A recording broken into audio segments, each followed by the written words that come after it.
1854. E aqui o mapa de 1790 e... deixa eu ver. 1725, na verdade. Se a gente não tem memória, a gente não tem força de luta. E aí tem um conceito também, que é um conceito bem acadêmico, que se chama lobotomia urbana, que é o quanto é importante para as classes dominantes destruir a memória das classes dominadas. Porque, por exemplo, alguém sabe o que é lobotomia? Já ouviu falar disso? Lobotomia foi um procedimento que faziam com pessoas consideradas loucas na década de 50, onde a pessoa não se sabia qual era o problema que a pessoa tinha, e um médico português, inclusive, desenvolveu uma técnica que era de enfiar duas lâminas no cérebro da pessoa, mexer dentro do cérebro dela até ela perder a memória e perder a consciência. E aí as pessoas viravam vegetais. Era isso, você tinha um louco que ninguém conseguia controlar. Quando você fazia essa operação, ela... ou você vai impedir isso. Agora, se você não sabe que ela é sua mãe, talvez você não faça nada. Se você não tem na memória que ela é sua mãe, talvez você não faça nada comigo. E isso é importante, porque se você está na Baixada Fluminense e você não sabe que a Baixada Fluminense era um território importante para a nossa história, a gente não vai fazer nada para defender ela. Porque ela não significa nada. Ajudar a bater. A gente vai ajudar a bater, a gente vai ajudar a explorar, a gente vai ajudar a destruir as coisas, exatamente. Então, eu acho que, na verdade, toda essa aula, essa fala toda, era muito isso, para vocês entenderem a importância dessa memória, o quanto é importante a gente buscar nossas raízes indígenas, negras, e estudar a história do nosso território, para a gente entender o quanto o rio Kaiowaba é importante, cara. O rio Kaiowaba está sendo aterrado agora. O rio Magé está sendo aterrado, por exemplo, está sendo diminuído e aterrado. A gente tem grandes espaços que poderiam ser espaços que talvez você não queira trabalhar. Então é muito mais fácil assim, vamos deixar o povo passando fome, porque eles vão ser obrigados a trabalhar, alguma hora eles vão ter que trabalhar. Então por isso que tudo vai se conectando aos poucos, assim, o conhecimento do território, o conhecimento da nossa história, o conhecimento das nossas raízes, faz com que a gente consiga, uma hora, ter força, ter raiva pelo menos, ter ódio suficiente para mudar alguma coisa. Acho que é isso. Organização da roda. Sou diretora da ERJ, que é uma entidade secundarista. Não sei se você sabe o que é um Grêmio Estudantil numa escola, mas a ERJ é uma entidade estadual. É como se fosse um Grêmio, só que do estado do Rio de Janeiro, que representa os estudantes das escolas secundaristas do estado do Rio de Janeiro. Em português, então eu acho que tem tudo a ver.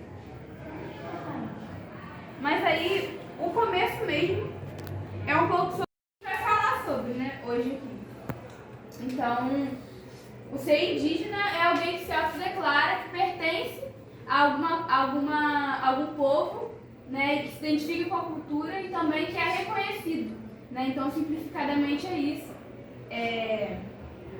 Vocês abrirem a mente mesmo sobre o assunto, porque tem muitas coisas ainda que a gente estão muito dentro da gente, que foi construído o tempo inteiro com a gente, e a gente ainda tem pra gente que é assim. Então, não são indígenas, mas que elas vão em aldeias e elas, de certa forma, cultivam um pertencimento com uma comunidade indígena. Então... É isolado, não isolado praticamente, na mata, assim, essas coisas. Beleza. Existem povos que eles vivem realmente isolados, que é mais comum, por exemplo, no Amazonas, né? Tem povos que eles estão isolados até hoje e não querem ter contato com os homens brancos, com a sociedade como ela é hoje. Principalmente faz faculdade, trabalho. Já nas aldeias que são isoladas, cada um funciona da sua forma. Então, varia de povo para povo. E hoje existem muitos povos, existem centenas de povos no Brasil. Então, existem aldeias que no Nordeste funcionam de uma forma e no Norte funcionam de outra. E varia de estado para estado. Os rituais são diferentes da cultura de cada povo. A língua é diferente. Então... Oi? Amazonas.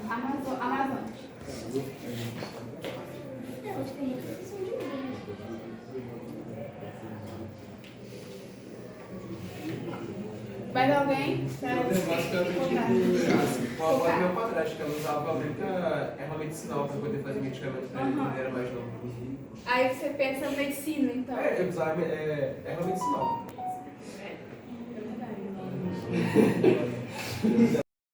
Mas alguém, mais duas pessoas vão poder contribuir aqui. Ritual. Ele quer falar uma coisa que... Bota a caça aí, ó. Ele quer falar caçar. Caçar. Meio animal, como selvagem, estranho.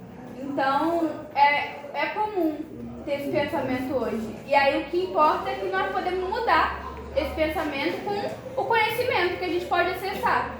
Então, a gente vai retomar um pouco a questão da raiz. Como escravo, só que para eles, eles achavam que não servia porque eles diziam que a genética do índio era fraca e que o índio era muito esperto. Então, ao mesmo tempo que eles determinavam o serviço, o índio fugia, fazia uma armadilha, porque o índio conhecia o lugar, eles não, né? Não totalmente igual o índio. Aí... Um tipo de pensamento que vai levar a gente para onde a gente está hoje. Porque se a gente é algo hoje é porque a gente tem uma construção do passado. Então a gente veio construindo nossos pensamentos nesse passado, com algumas mudanças, claro. Mas esse pensamento ele chega muito forte. Vocês saberiam dizer aqueles mapas ali de onde eles são? Os europeus eles faziam as grandes navegações, né? Que duravam aí meses no alto mar para chegar nos territórios, para explorar os territórios que eles achavam que poderia acumular riqueza, né? Então a riqueza material da terra, da madeira, dos minérios. Uma forma de se enxergar que é uma ótica eurocêntrica, que vai colocar a Europa ali, como vocês estão vendo, mais para cima, mais no foco, e vai colocar a gente como inferior. Mas o que de fato tinha de inferior na gente? Saberiam dizer? É só, acho que conhecimento registro que eles tinham, né? Na Europa, na época, eles tinham várias pessoas que tinham estudos avançados, universidades, e aqui estavam um pouco atrás. Mas em conhecimento. Parte do Brasil não tinha isso nessa época, por não ser colonizado na época. Beleza. Eu acho que foi muito boas contribuições, porque dá para entender o que a gente está pensando, onde a gente está pisando, né? Acontece que a informação contradiz, o conhecimento ele contradiz isso que o Matheus, né? Isso que o Vinícius falou. Então, nessa época, um pouco depois e um pouco antes, nesse período da história, na Europa, existiam grandes problemas. Então, e a primeira universidade do mundo é da África, não da Europa. Vocês sabiam disso. Mas ela foi construída no Egito Antigo. Então, olha como é que a gente pensa, né? Então, vocês percebem que tem alguma coisa que faz com que a gente mova as coisas para um lugar em que a gente esteja inferior? Existe algum pensamento que vai nortear a gente para esse lado. Mas a realidade é que não. A gente não sempre esteve desse lugar abaixo, América do Sul e o norte, e a Europa em cima, e os Estados Unidos assim ao lado, como a gente vê no mapa, né? De qualquer coisa na Europa, foram os africanos que levaram. Então, a gente tem registros de povos africanos que, eu vou dar exemplos básicos, né? Eles inventaram a escrita, a universidade. A medicina mais avançada era a medicina africana. E eles transportaram isso para a Europa, muito também foi roubado de conhecimento, isso é uma verdade, para que hoje a gente pensasse como a gente pensa. Então, como se os povos indígenas fossem atrasados. Quando a gente tem registro de civilizações no Brasil, de cidades no Brasil que foram construídas há séculos atrás com alta infraestrutura. Então, pontes, nessa época, que é dos indígenas, pontes, ruas, né? Então, a gente percebe hoje que... Então, quem pintou isso foi um europeu, tá? Isso é primeiro importante falar. Nada demais aí. Esse daí é um padre, não é? É um padre. O padre José Anchieta. Você fala assim, esse menino aqui, aí Aí pinta vocês de tudo quanto é forma, fala de vocês, descasca vocês na frente dela. Isso é uma forma de pintar vocês de alguma forma, de demonstrar quem são vocês. Esse quadro aqui também é uma forma de demonstrar quem são cada um. Então, se vocês forem observar, o canto da tela é escuro. E o meio é claro. Isso o que nos traz visualmente? O que é a escuridão? O que é o desconhecimento, a falta de conhecimento, a falta de cultura, a falta de Deus, a falta de humanidade, porque essas pessoas não eram nem seres humanos, eram objetos, animais, seres animalescos. E quem que é o ser humano aqui? Quem que é o que está trazendo, o que está chegando com a luz? Os europeus no meio e nos campos sendo retratados como animais mesmo, os indígenas. Então tem um homem aqui numa árvore e todo o resto não é nem tão retratado assim, né? Eles estão mais apagados ali no fundo e no escuro, né? E a igreja com a cruz iluminando o topo da obra. Então, tem um parente que ele veio dos Estados Unidos, um parente que veio de Portugal, que veio da Espanha, um descendente. E quando esse descendente daqui, a gente não enxerga ele. Porque não é rico o suficiente, porque não tem o que a gente... Esse olhar eurocêntrico o valorizando, né? Então, cheguei aqui num ponto interessante também, que vocês estão enxergando. Mas é bom vocês darem uma olhada. E aí, a gente chega num ponto muito interessante, né? Como que essas pessoas aqui estão sendo retratadas? Então, como que está se ensinando para as crianças na escola, para a gente, quando a gente era criança, que quer ser indígena? A verdade é que não está se ensinando nada, né? Porque o que acontece nessa data é que colocam um pedaço de pano na gente, a gente não entende nada. A gente fica assim, né, o que está acontecendo é que estão colocando uma pena, um pano, não sei nem o que é ser indígena, não sei o que é nada disso. E se reproduz esse tipo de estereótipo. Então, ele não deveria existir. Né? É como se fosse dele como foi colocado pra gente e é assim que a gente aprende durante todo o ensino fundamental. Aí eu trouxe também um exemplo de atividade para vocês verem como se tivesse a. Vocês acham que isso valoriza a cultura indígena? Eu acho.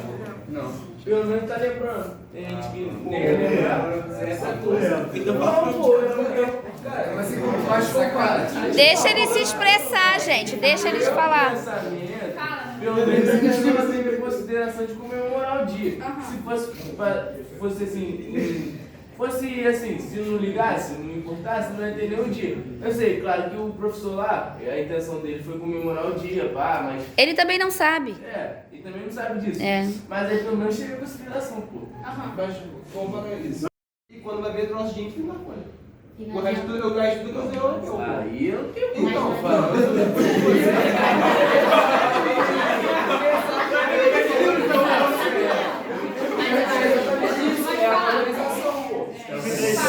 Mas eu acho que o que ela está falando é que está sendo retratada ali uma coisa que não é verdade, não é para todos os povos. Exemplo, aquilo pode ser um tipo de estereótipo para um tipo de uma tribo indígena. Só que ele está retratando ali como se todos os índios fossem aquilo daquele jeito, que usam pena e sem nada na outra. Eu entendi. Agora pode Então, por isso que eu acho que o que é passado nas escolas infantis sobre o dia do índio é uma forma errada de se mostrar, porque eles não mostram o que é aquilo realmente de verdade. Eles só mostram a forma europeu, né, a visão da Europa de que os índios eram. Não, eu sei, isso que eu falei. Tipo assim, pode estar até errada a forma que eles estão mostrando, mas pelo menos foi lembrado. Se eles não tivessem, tipo assim, se eles achassem que não tivesse importância nenhuma, nem isso eles teriam feito.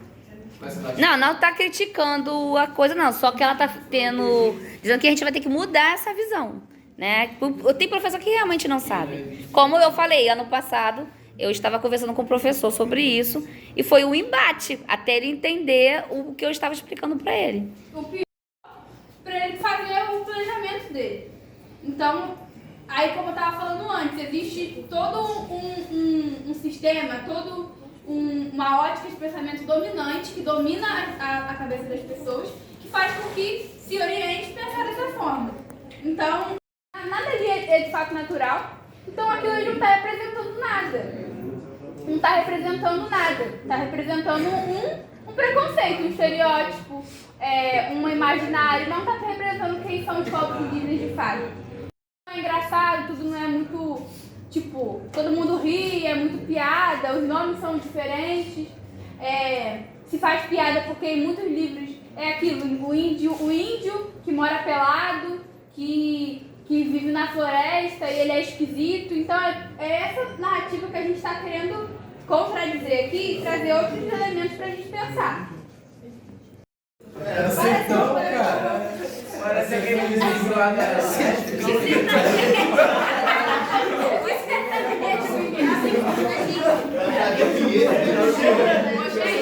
Vamos voltar.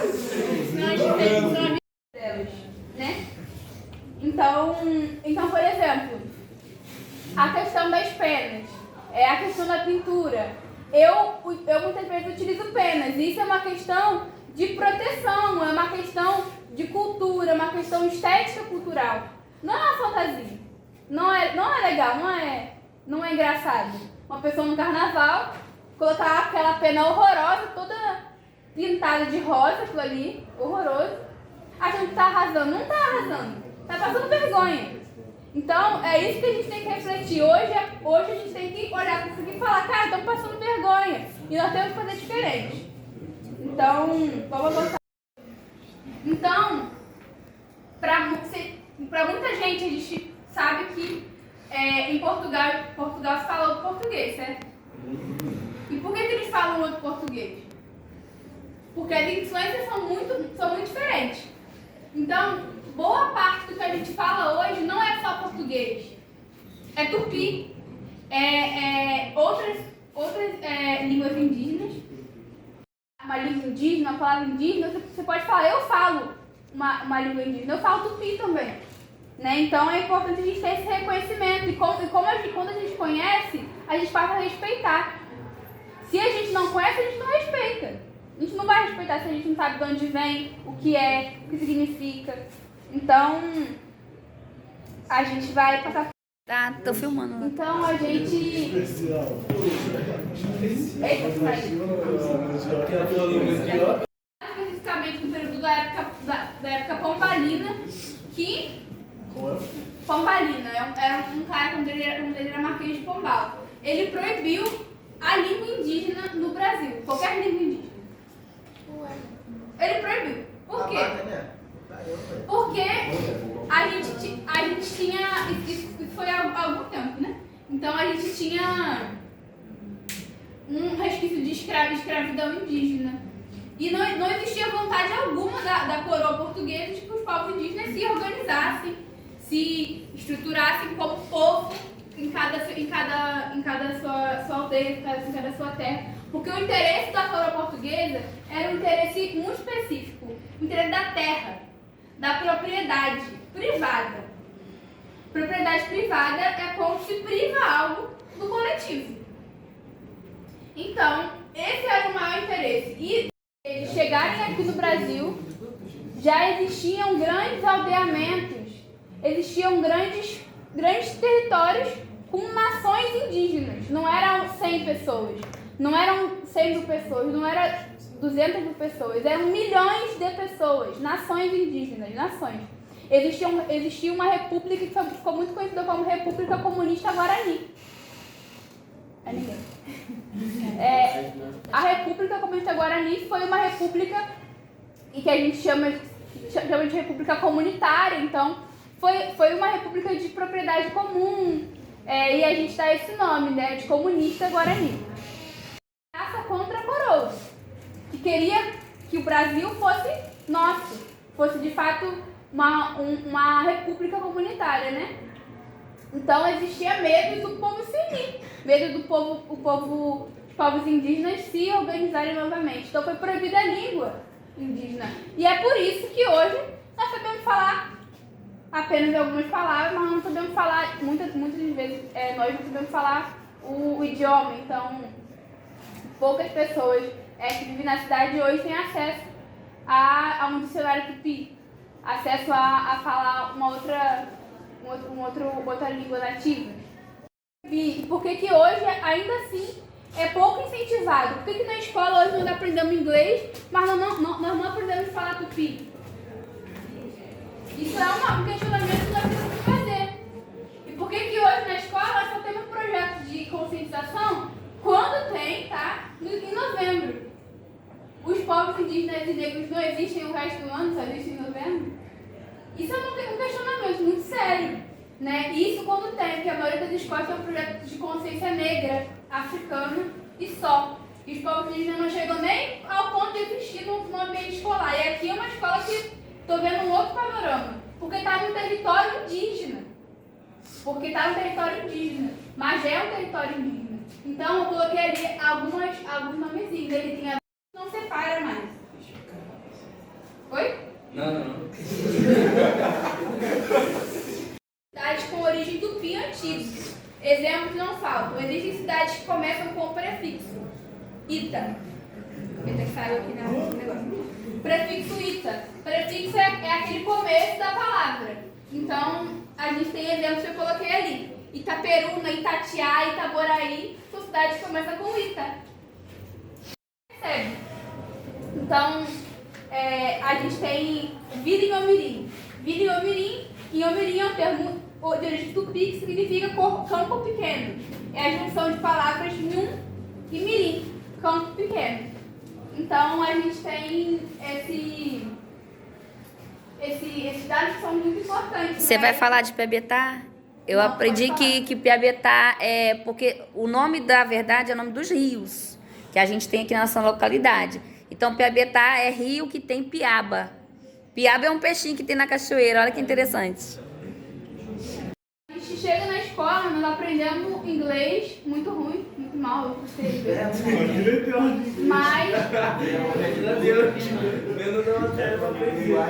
Mas a gente não aprende as línguas nativas do povo, que é o povo que é dono desse país, que é dono desse território.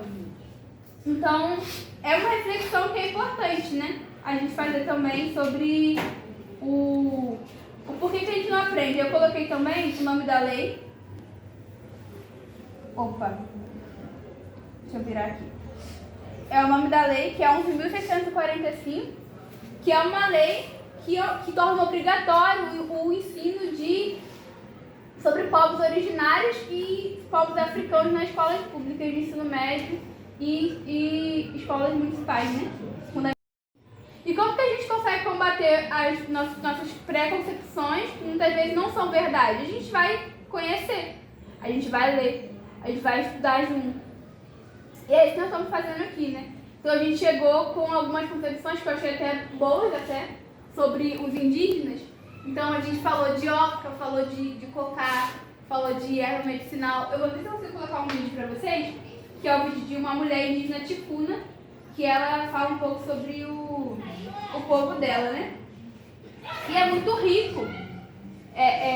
Eu queria perguntar também, a gente já encaminhando um pouco para o final também, né? Queria pedir também para a professora falar um pouco quando eu acabar de falar.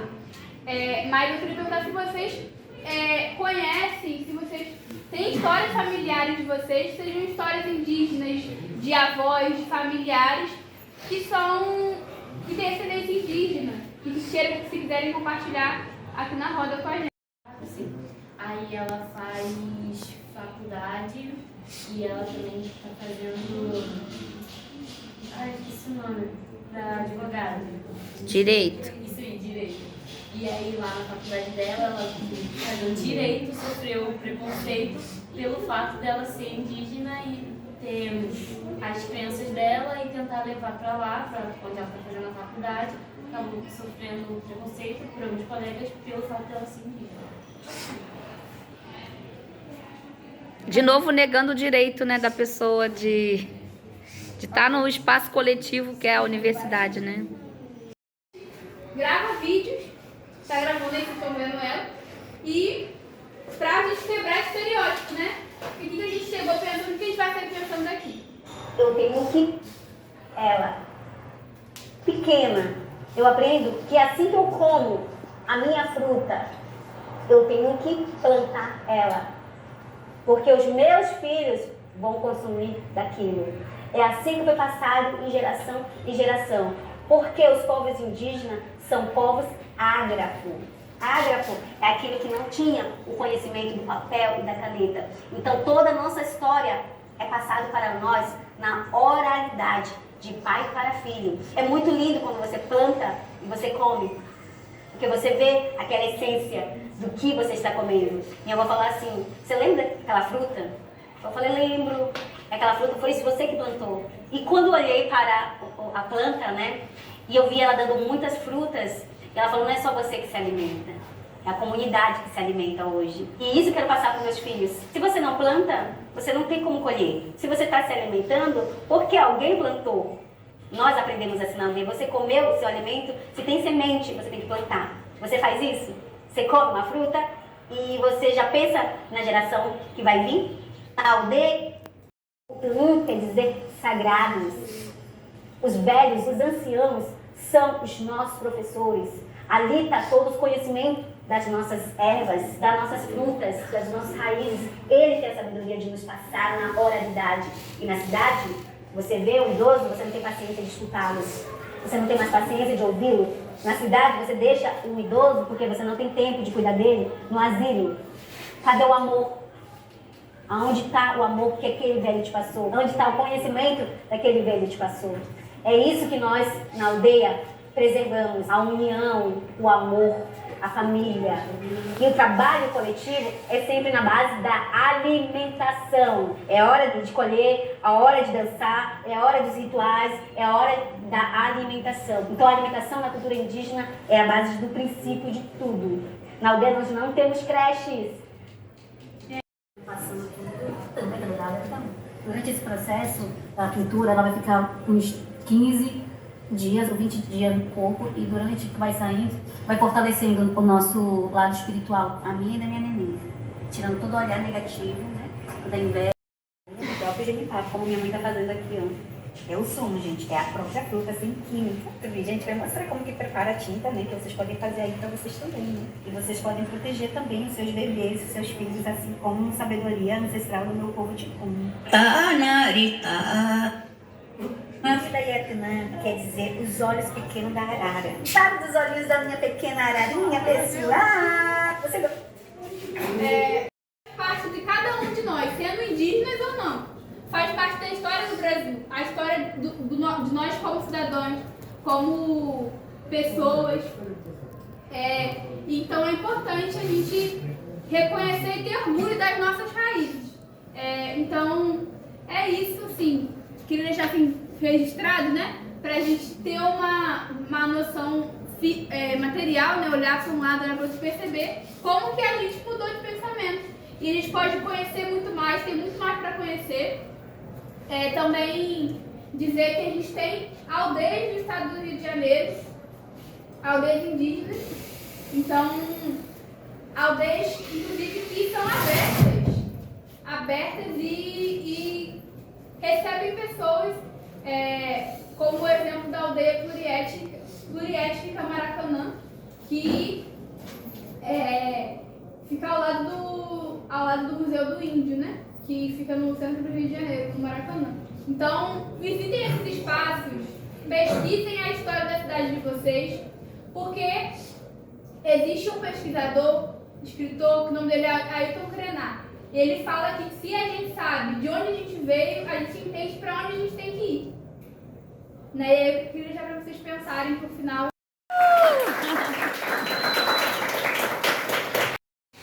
Pela melhoria da educação no total, então a gente defende a educação e o fim do novo ensino médio, que é uma pauta que a gente defende muito, porque na frente da questão.